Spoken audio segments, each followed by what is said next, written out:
바울은 정통 유대교 교육을 받은 그 유대인 중에 유대인 골수 바리새인입니다.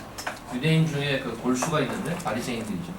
이런 신앙에 따라서 당시 등장한 신생 기독교를 말살시키기 위해서 크리스찬을 잡으러 다마스커스로 가다가 부활하신 예수님을 만나게 되죠. 그때 회심하고 완전히 다른 사람으로 변하게 됩니다. 그 이후에 사도로 부름을 받고 소아시아와 유럽을 종횡무진 다니면서 기독교의 복음을 전하는 선교사로 활동하게 됩니다.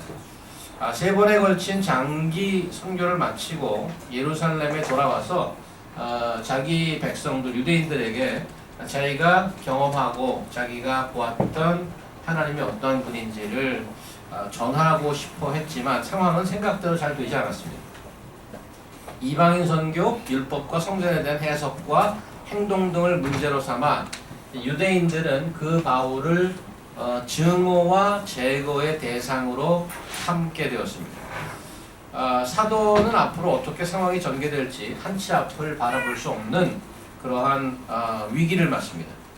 지난주 예루살렘 치안을 담당하는 천부장의 주선으로 갈등을 빚고 있던 바울과 그 공회 양측의 얘기를 듣다가 또다시 부활이 이슈가 되어서 회의장이 아수라장이 됐습니다.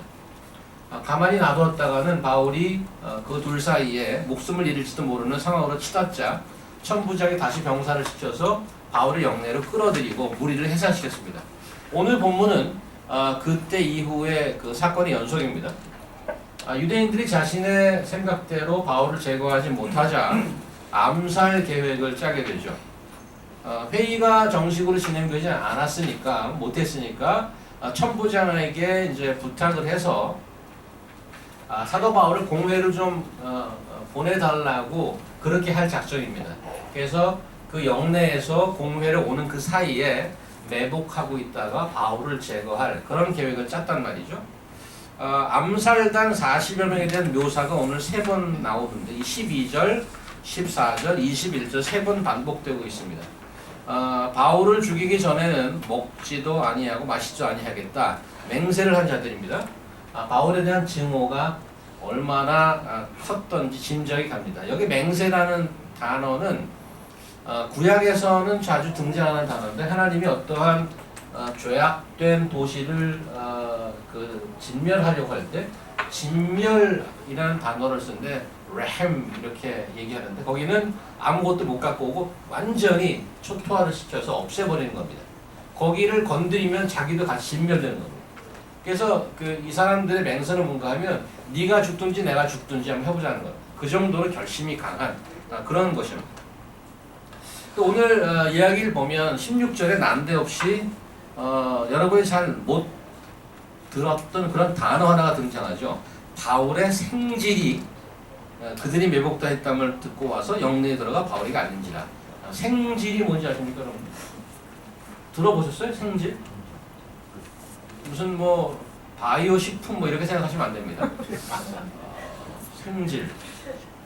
평소에 잘 안 쓰는 단어고 듣기도 힘든 단어인데 조카라는 뜻이에요. 조카. 우리 조카라는 말 더 많이 쓰죠.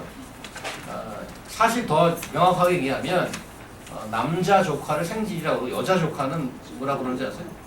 이질 그렇게 얘기해요. 이모 할 때 그 있지 않습니까? 그래서 어감이 좀 썩 좋지는 않습니다. 생질, 이질. 어쨌든 조카인데 이 바울의 조카는 성경에서 여기만 등장합니다. 다른 정보가 없어요. 그 배경을 추측할 뿐입니다.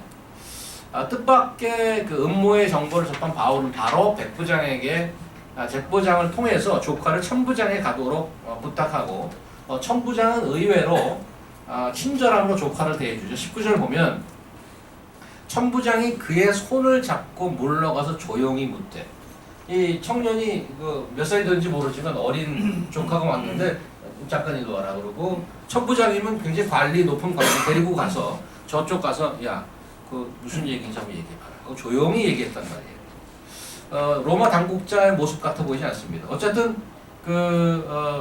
첩보를 접한 이 천부장은 23절 신속하게 조치를 취합니다. 23절 보면 제 밤 제3시에 가이사랴까지 갈 보병 200명과 기병 70명과 창병 200명을 준비하라.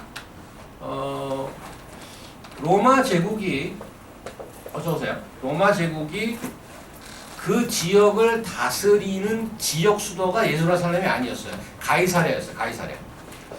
가이사랴 통족에 보내는데 바울을 에스코트하는 그 규모가 범상치 않습니다. 보병이 200명에 기병이 70명에 창병이 200명. 470명 이건 완전 전쟁 수준입니다. 전쟁 수준. 왜 이렇게 엄청나게 준비를 하죠? 그 암살단 40명과 전투를 벌일 수 있다는 가능성을 때문에 그렇습니다. 암살단이 죽기로 작정하고 달려들면 40명이 죽기로 작정하고 달려들면 만만치 않은 거죠. 다행히 그들과 부딪히지 않고 밤새 가이사랴로 호송했는데 31절 보시면 보병이 명을 받은 대로 밤에 바울을 데리고 안디바드라에 이르러 이튿날 기병으로 바울을 호송하게 하고 영내로 돌아가니라. 여기 그 아까 10몇 절이죠. 23절에 보면 밤 제3시라고 그랬는데 유대인들의 그 시간 시스템을 혹시 아십니까? 0시가 몇 시인지. 지금 우리가 알고 있는 0시부터 12시 그 시스템이 아니고 유대인들의 시스템은 sunrise, sunset으로 합니다. sunrise가 0시예요. 근데 보통 아침 6시를 0시로 합니다. 그리고 한 바퀴 돌아서 저녁 6시가 밤 0시가 됩니다. 밤 0시. 밤 3시라고 하면 몇 시인가 하면 오후 9시가 됩니다. 9시. 그 말을 듣자마자 9시에 사람을 기병을 다 모아서 병사를 모아서 에스코트해서 보내겠다는 겁니다. 바로 신속하게 조치를 취하죠. 여기 보면은 지명 몇 가지가 나오는데 잠깐 그 지도를 보도록 하겠습니다. 제가 보내드렸는데 여기 나와 그죠? 여기 보시면 밑에 예루살렘 별표로 되어 있잖아요. 저기 가이사랴까지 가는데 26 플러스 38마일입니다. 그러면 계산이 64마일쯤 돼. 64마일이면 100km쯤 된다. 100km. 자동차를 열심히 다니면 1시간 거리에 자동차를 열심히 달려서. 근데 보병도 있고 기병도 있고 창병도 있습니다. 처음 38마일 안티파드리스라는 곳에 먼저 가서 거기까지 다 그 500명쯤이 가서 내려놓고 마지막 26마일은 기병한테 넘겨주겠다고 그래요. 이유는 뭔가 하면 예루살렘부터 안티파트리스까지 숲이 많다고 합니다. 거기에 매복할 수 있는 가능성이 많단 말이죠. 근데 그 이후에 저기는 그냥 벌판이라서 다 보이기 때문에 매복할 가능성이 없습니다. 거기까지 모든 병사가 다 가서 보병은 돌아오고 거기서부터는 말을 타고 그냥 같이 가라. 이렇게 조치를 취한 거죠. 상황이 좀 급박합니다. 그렇게 간단하지 않습니다. 사도 바울에게는 사실 절대절명의 위기죠. 비록 로마 정부 내에 영내 보호받고 있지만 목숨을 건 암살조 40명이 노리고 있는 상황입니다. 이타 대전 막바지에 저는 그 히스토리 채널인가요? 거기 한 9편인가 10편까지 그 2차 대전에 관한 그 기록 영화가 있는데 그거는 뭐 거의 빠져서 봤어요. 너무 리얼하게 필름을 잘 만들어서 마지막 두 번째인가 거기에 어떤 장면이 나온가 하면 연합군이 쫙 해서 일본 성으로 상륙을 하려고 가는데 큰 타격을 당합니다. 그 가미가제죠. 가미가제가 그냥 여기 머리 불끈 쓰고 술 한잔 마시고 그냥 갔다가 받는 겁니다. 배에다가 그냥. 그래서 그때 굉장히 그 타격이 컸습니다. 무엇이든 목숨을 걸고 달려들게 되면 치명적입니다. 쥐도 구석에 몰리면 달려듭니다. 저 그걸 실제로 봤어요. 구석에 몰린 쥐를 장대로 치려고 그러니까 이렇게 서서 달려들더라고요. 서가 쥐가 달려들게 싸마자고 이렇게 달려들더라고요. 막 그냥 몸소리가 실 정도예요. 그냥. 아무리 로마 병정이 지키고 있어도 죽어도 좋다고 달려들면 어떤 결과가 나올지 예상하기 힘듭니다. 그토록 극도의 위기 상황을 다루고 있는 오늘 본문에 눈길을 끄는 것이 있는데 암살조도 아니고 천부장도 아니고 총독도 아닙니다. 그 위험의 중심 핵에 서 있는 바울의 모습이 오히려 좀 눈길을 끄는데 오늘 본문에서 그의 대화가 딱 한 줄 나옵니다. 17절 보시면 바울이 한 백부장을 청하여 이르되 이 청년을 천부장에게로 인도하라. 그에게 무슨 할 말이 있다. 그 한마디 딱 합니다. 이상하니 마치 바울은 조용하고 침착합니다. 어떻게 그럴 수 있을까? 사도행전에서는 사도들이 위험에서 건짐을 받는 장면이 종종 등장하는데 여러분이 기억하시겠습니다만 처음에 예루살렘 교회에서 확 부흥했을 때 당국이 별로 좋게 안 보고 사도 베드로를 잡아 넣었습니다. 그때 하나님께서 천사를 보내서 자고 있던 베드로를 야 일어나 데리고 나가는 그러한 이야기를 저희가 들었고요.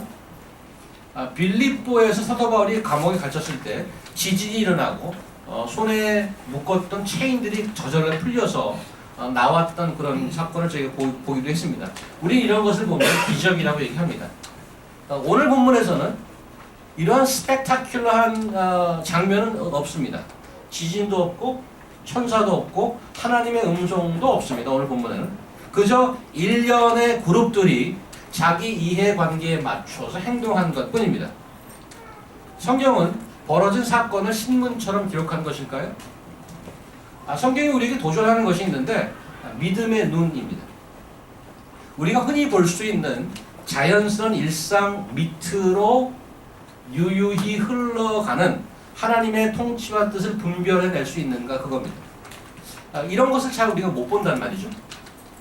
우리가 하나님께 기도하며 원하는 것들이 있는데 대부분 우리가 원하는 것을 우리가 원하는 모양대로 이루어 달라고 기도합니다.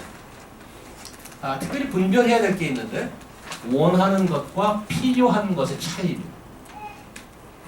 이것이 일치하면 제일 좋죠. 잘 생각해 보세요. 우리가 원하는 것과 우리가 필요한 것.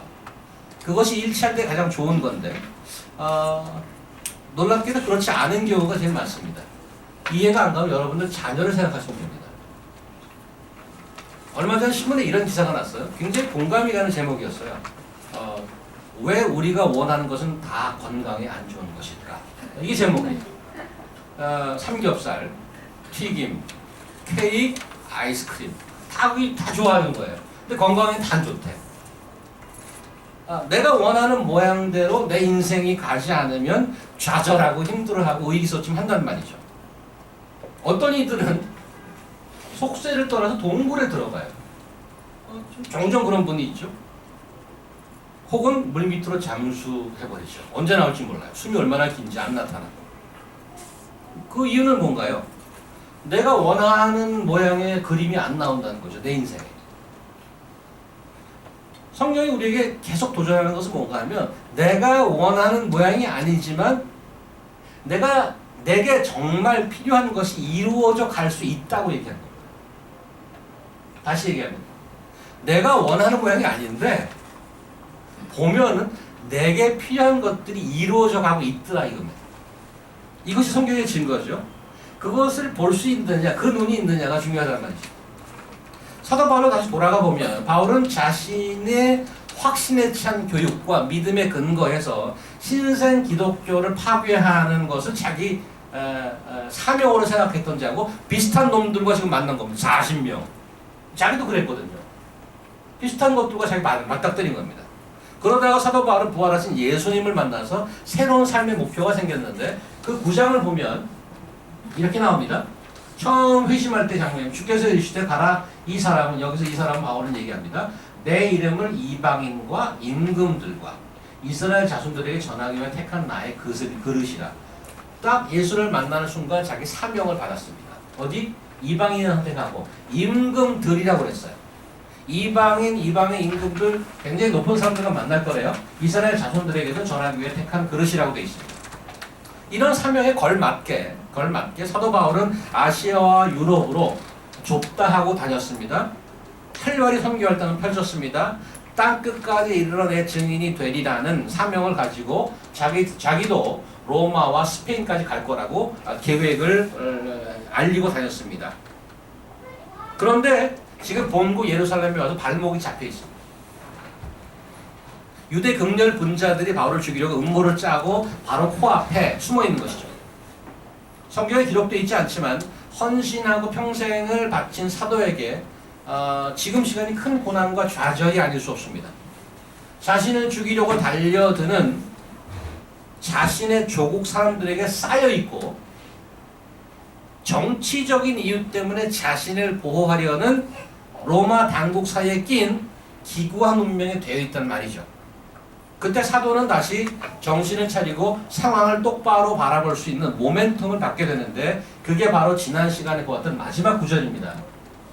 그날 밤에 주께서 바울 곁에 서서 이르시되 담대하라 내가 예루살렘에서 나의 일을 증언하는 것 같이 로마에서도 증언하여야 하리라. 사도 바울이 어려움을 당하면서 이렇게 끝나는 건가? 어렵네. 나는 땅끝까지 이르러 증인이 되라고 생각했는데 양쪽에 치일 때 예수께서 나타나서 이 한마디를 해주십니다. 사실 놀라운 거는 이렇게 예수께서 말씀해 주시고 나서 오늘 본문이 12절부터 시작이거든요. 이 말씀과 정반대되는 상황이 일어나고 있다는 거예요. 이 말을 듣자마자 암살단이 조직되는 겁니다. 저놈은 죽어야 된다. 예수님 뭐라고 그랬는데? 로마까지 가리라고 그랬는데. 그 어떻게 상황을 봐야 될까요? 이런 말씀이 무색할 정도의 상황이 되어 있지 않습니까? 그럼에도 바울이 어려운 중에 침착하고 의인할 수 있었던 것은 이러한 주님의 경륜과 확신이 있었다는 것 이외에는 설명이 되지 않습니다. 여기서 한 가지 기억해야 될 점은 조카가 어디서 등장했는지 그 배경은 알 수 없지만 조카가 그 음모의 비밀을 백부장에게 전한 조카의 말을 듣고 그 말을 백부장에게 전하지 않았습니까? 그런 바울의 행동에 대한 이해입니다. 하나님의 뜻을 안다는 것과 우리가 일상에서 살아내야 하는 것의 차이점, 그 별개가 아니라는 거예요. It's not two separate things. To know the will of God and to live out His will. 자신을 해칠지도 모른다는 극비 정보를 전한 조카에게 바울이 이렇게 얘기하지 않았단 말이야. 야, 그런 쓸데없는 소리 하지 말고 여기까지 너 어떻게 들어왔어? 누가 날 죽여? 하나님이 나 로마까지 데려간다는데 하나님이 다 알아서 할 테니까 쓸데없이 이런 얘기하지 마. 집에 가서 쉬어라. 이렇게 말하지 않았습니다. 하나님께서 로마까지 가서 증언하라는 말을 한다는 것이 바울로 하여금 그냥 가만히 있으라고 하는 것과 그렇게 하는 게 아니라고요. 로마에서 증언할 하나님의 뜻을 안다면 그때까지 자기의 몸을 지켜낼 책임이 사도 바울에게 있는 것입니다. 자신도 모르고 있던 정보를 듣게 되었지만 거기에 맞게 반응하고 행동할 책임이 바울에게 있었습니다. 자신을 둘러싼 여러 그룹들이 자기 이해의 관계에 따라서 말하고 행동했지만 오늘 사건의 최종 결과는 뭐로 나타났죠? 오늘 지금 사건의 최종 결과가 뭔가요? 바울이 옮겨진 거예요. 예루살렘에서 가이사랴로. 예루살렘에 나와서 가이사랴로 옮겨졌습니다. 유대인들은 바울을 죽이려고 달려들었습니다. 천부장은 로마 시민인 바울이 자기의 영내에서 암살을 당하는 문제가 일으키면은 자기 정치적인 생명에 큰 타격을 받게 됩니다. 그래서 그 많은 군대를 둘러싸서 바울을 보호하게 됩니다. 이거는 자기 그 이득에 관련된 거예요. 무슨 착해서 그런 게 아니에요. 그래서 자기가 감당할 수 없는 것을 왜 가이사랴로 가요? 그 전체 지역을 다스리는 로마 제국의 헤드쿼터가 가이사랴에 있었어요. 가이사랴가 총독 관저가 있는 곳입니다. 그 벨릭스에게 보내게 되는데 이거는 편지를 보내잖아요. 간곡하게 각하 이런 일이 있는데 이렇게 됐습니다. 편지를 쓰잖아요. 각하께서 이 일을 감당해 주셔야겠습니다. 자기는 신속하게 일을 처리하는 게 제일 베스트입니다. 그래서 그렇게 한 거예요. 벨릭스는 그 편지를 보고 맞거든요. 그래서 그걸 받아들였어요.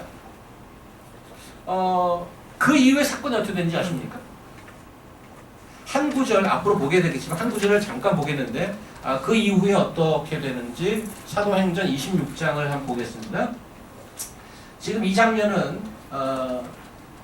지금 천부장에게서 벨릭스로 가서 벨릭스에서 베스도라는 사람과 아그리파 왕 앞에까지 간 겁니다. 바울이 이르되 말이 적으나 많으나 당신뿐만 아니라 오늘 내 말을 듣는 모든 사람도 다 이렇게 결박된 것 위에 나와 같이 되기를 하나님께 원하는. 이 말은 뭔가 하면 당신들도 마치 크리스찬 되기를 원한다 이런 말이에요. 그런데 누가 앞에서 이런 얘기를 하는가 하면 아까 9장에서 들었듯이 임금들이에요. 왕과 총독과 번이기와 그 함께 있는 사람들이 다 일어나서 물러가서 말하되 이 사람은 사형이나 결박을 당할 만한 행위가 없다 하더라. 이에 아그리빠가 베스도에게 이르되 이 사람이 만일 가이사에게 항소하지 아니하였더라면 석방될 수 있을 뻔하였다 하니라. 지금 계속 트라이얼 재판장에서 재판장으로 왔다 갔다 하면서 계속 얘기를 하는데 그 주변을 누가 도냐면 그 암살당과 유대인들을 쫓아다니면서 저건 죽일 놈이라고 그렇게 얘기하는데 그러면 그럴수록 로마 당국은 이 사람은 죄가 없다 계속 얘기하는 거예요.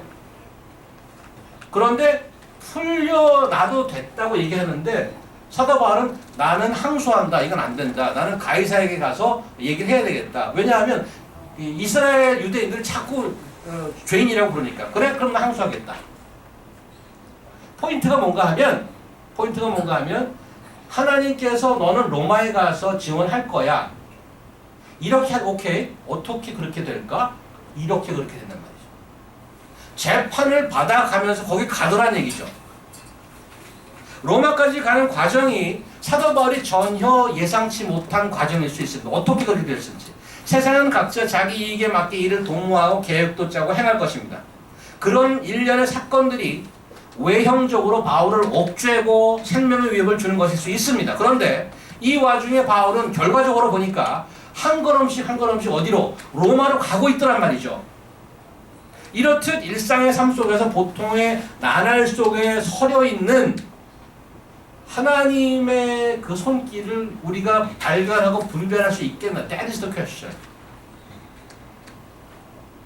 Can we see? Can we perceive the hands of God that is underneath all the ordinary days of ours, all the trials and difficulties that we are facing day after day.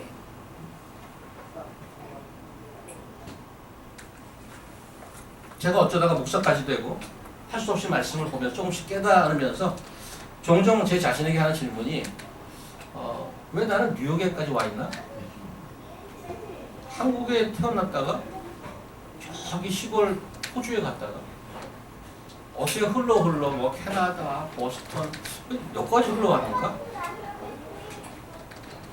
제 자신과 또 내가 지금 섬기는 우리 교회의 존재의 이유가 뭔가를 자꾸 묻게 되더라고요. 그 몸부림 중에 하나가 사실은 모교 바이블 포럼이에요. 그게 이유 같아서 내가 있는 이유가 그런 거 아닌가? 우리 교회는 맨하탄에 흘러들어왔다 사라지는 수많은 사람들 중에 거쳐가는 한국 유학생들을 어떻게 해보려고 존재하는 건가? 세상 어디나 하나님의 통치가 드러나야 한다는 점에서 교회는 어디나 있어야 되는 거 맞습니다. 이 시대로 그게 전부인가? 우리 교회는 최근 들어서 뉴욕 젊은이를 위한 커리어 톡을 시작하게 됐습니다. somehow. 모교 그 바이블 포럼 이후에 우리 교회가 존재하는 이유를 좀 더 클리어하고 좀 더 다가가는 분명한 사건이 아닐 수 없습니다. 여러분은 어떻게 생각하실지 모르겠어요. 이게 무슨 한 종교단체, 한 교회의 사역이나 프로젝트에 관한 이야기를 하려는 게 아닙니다. 야, 우리 교회는 이러이러한 사역을 해. 뭐 이런 얘기를 하려고 하는 게 아니란 말이죠. 여러분 인생 어떻게 태어나다가 어쩌다가 태어나서 이 태평양을 건너서 이 멀리 나라를 떠나고 이곳까지 흘러 들어오게 되었는가? 왜 여기까지 흘러 들어왔어요? 그런 와중에 자신이 원하는 그림이 안 그려지고 원치 않은 사건이 터질 때마다 그 질문이 계속 난 왜 이러고 앉아있는 거예요? 그럼 좌절하고 힘들어하고 동굴에 들어가고 잠수 타고 그러잖아요. 하나님의 큰 뜻을 하나님이 아니니까 100% 다 알 수는 없지만 한 가지 분명한 것은 롤러코스터 같이 여러분이나 저의 삶의 여정 속에 이렇게 같이 앉아서 하나님 말씀을 듣고 있고 한 교회에 몸담고 있다는 사실입니다. That is the fact. That is the truth. 그런 사실이에요. 뭐 어디 가서 어떤 교회 다녀 하면은 별로 설명할 자신이 없어진 존재감도 없는 이 작은 교회에 다니고 있더라 이거죠. 누가 이러한 여러분의 행보를 보고 와 기적이다 이렇게 얘기할 수 있겠는가? 스스로 여러분 자신에게 물어보아야 될 것이 있죠. 나를 향한 하나님의 뜻이 도대체 뭔가? 지난번 수련회 때 대체적으로 다뤘습니다만 이 땅에 내가 어떤 전공을 택해서 어떤 직업을 가지며 누구와 결혼해서 자녀를 몇 낳고 뭐 우리가 늘 생각하고 원하는 이러한 문제보다 훨씬 더 근본적인 문제라고 했습니다. 하나님께서 나를 택해서 신앙이라는 것을 갖게 하고 그가 원하는 최종 데스티네이션까지 인도해 갈 텐데 나를 도대체 어떤 사람으로 만들어 가려고 하는가에 관한 문제란 말이죠. 사도 바울은 선교사로 살아가면서 자신이 받은 그 사명이나 목표를 의심케 하는 수많은 고난과 파도를 끊임없이 겪었단 말이죠. 물론 흔들렸겠죠. 그럼에도 오늘 본문처럼 침착하고 흔들리지 않았어요. 왜냐하면 주변 상황이 어떻더라도 이 세상 어떤 일이 벌어지더라도 하나님이 자신을 향한 뜻을 흔들어낼 수 없다는 것을 깊이 믿고 알았기 때문에 그렇습니다. 이건 무슨 어떤 그 전도 프로젝트를 탁월하게 잘 해내는 경영자라든가 테크니션이라든가 종교인에 관한 얘기가 아닙니다. 자기 열심으로 똘똘 뭉쳤던 이기와 교만의 덩어리였던 자신이 이제 완전히 돌아서서 다른 가치를 살고 있는 사람으로 변해가는 거죠. 그것이 자신이 창조된 이유며 근거인 것을 알아간다는 말이죠. 사랑하는 우리 GCC 성도 여러분, 입추의 여지 없이 이 장소를 메워주신 뉴욕 맨하탄까지 흘러 들어왔으면 사실 잘 먹고 잘 살고 계신 겁니다. Agree? 세상 제가 여기 인턴십에 관련된 일을 하고 있잖아요. 이 회사에서. 그러다 어쩌다 보니까 리서치를 하고 서베이도 많이 보는데 인턴십에 관한 정보를 보니까 뉴욕이 2위예요. 인턴십을 오고 싶어하는 곳이 1위. 전 세계에서 2위예요. 돈 안 줘도 오겠다는 데가 뉴욕이에요. 인턴도 유급 인턴이고 무급 인턴, 무급 괜찮아. 뉴욕 맨하탄에서 인턴십을 할 수 있다면 나 내 돈 내서 갈래. 우리는 그거 소개시켜 돈까지 받아. 걔는 자기들 노동력을 제공하면서 돈도 못 받아. 그러고도 오고 싶대. That is this place, Manhattan, the center of the world.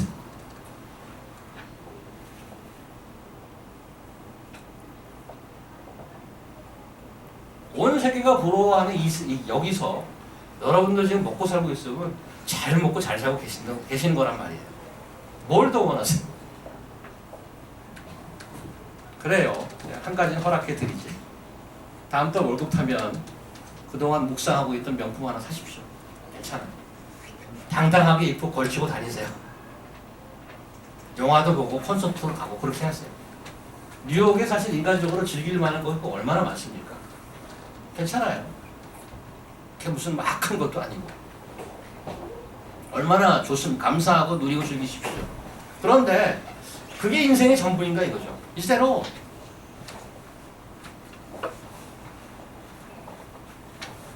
제가 이 GCC에 와서 지난 4년 반 정도 여러 부침을 반복하면서 하나님께 감사하는 것은 시도 없이 때도 없이 흔들리고 실망스러운 모습을 하나님께 보여드렸다는 자책감과 죄책감과 이런 것에 시달리고 있을 때 참 지독히도 참고 기다려 주시더라고요. 끊임없이 베풀어 주시는 하나님의 은혜 감사하지 않을 수가 없어요. 그때마다 제게 들려오는 듯한 메시지는 이렇게 그냥 먹고 살다 가는 인생이 아니잖아. 그런 거죠. 그냥 이렇게 먹고 살다 가는 거예요. 뉴욕이라는 데 와서 끊임없이 보여주고 끊임없이 도전하고 끊임없이 리마인드 시켜주시더라고요. 사랑하는 여러분, 뭐 우리 지난 금요일에 기도회 했는데 여기 앉아 계신 여러분들 위해서 기도했어요. 한 사람씩 이름을 대면서 기도했어요. 근데 그분들 우리가 속속들이 다 모르죠. 근데 그분들의 이름을 대는 순간 우리가 알고 있는 정보만 이렇게 딱 스캔을 해도 전부 드라마를 쓰고 계시더라고요. 전부 한 사람 한 사람 다 드라마야. 다 치분하고 불쌍하고 힘들고 다 그래. 왜 이렇게 불쌍한지 몰라. 여기 다 살고 있는데 다 문제가 있어. 그러면 그러고 그냥 아이고 이러고 살아야 되냐. 오늘 사도 바울이 의연한 것처럼 그런 치고 어렵고 이런 중에 그 밑에 흐르고 있는 하나님의 뜻을 볼 수 있는 눈이 없느냐는 거죠. 뭐 오늘 본문의 표현을 빌리자면 세상은 그리스도를 믿는 여러분과 저를 향해서 끊임없이 음모를 꾸며갈 것입니다. 하지만 우리는 그러한 음모의 파도를 타고 어디까지? 로마까지 갈 것입니다. 가고야 말 것입니다. 세상이 우리를 휘둘러도 땅끝까지 가서 멋진 하나님의 딸로, 아들로 그리스도를 증거하는 자로 굳게 설 것입니다. 한번 그런 여정이 혼자 가지 않습니다. 한번 둘러보세요. 옆에 좀 한번 보세요. 옆에 좀 보세요. 같이 갈 든든합니까? 좀 걱정스럽습니까? 이 사람도 같이 가는 거야? 야 정말 거시기 하네. 이런 거예요? 아 이분과 같이 가면 끝까지 가겠다. 이런 거예요. 쉽지 않은 여정이죠 물론. 함께 갈 수 있는 식구들입니다. 어떻게? 그리고 세월이 지나고 그러한 파도를 넘나들면서 멋있게 변해가는 여러분과 저를 볼 수 있기를 우리 교회가 되기를 주의 이름으로 축원합니다. 기도하겠습니다. 하나님 감사합니다.